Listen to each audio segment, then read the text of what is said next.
Có từ nào? Có từ nào? Có nào? Đây. Thấy chưa? Muốn bắt đầu không ạ?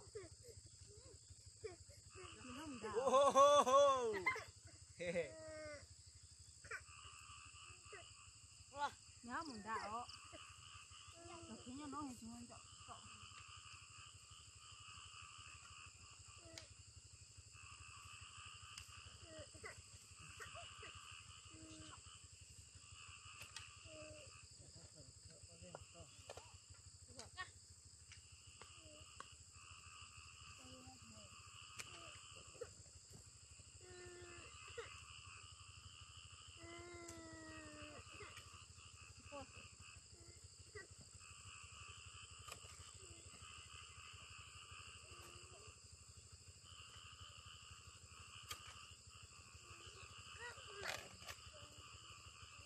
Ba mù lơ.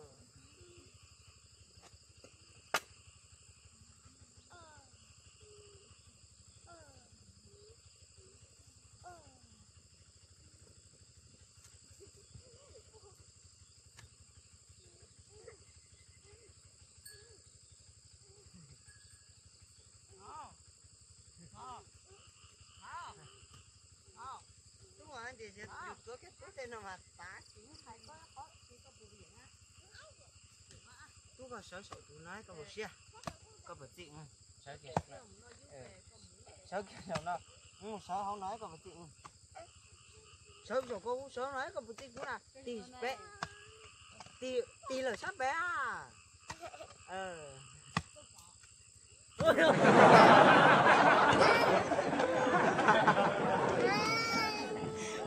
thì do của đầu là con to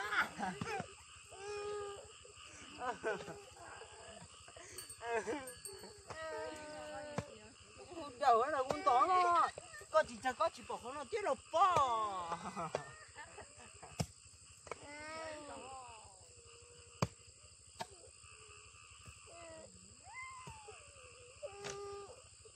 đây chả thăm bảo ta ui dồi Xây thì đấy mà.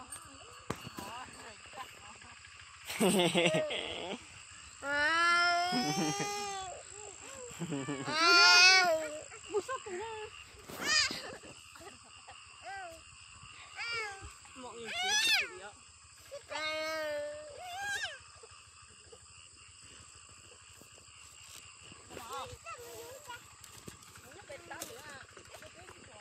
Chó anh gì bé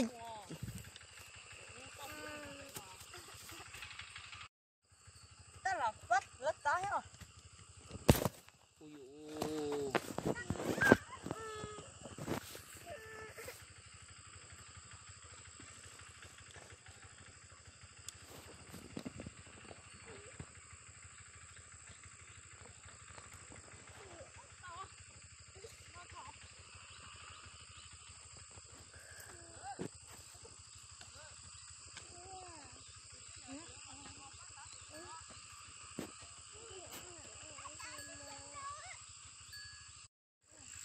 Tụi nó lúc chỉ lấy tụi nó có quá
có phù hợp đây nào hai luôn á có phù hợp đây đó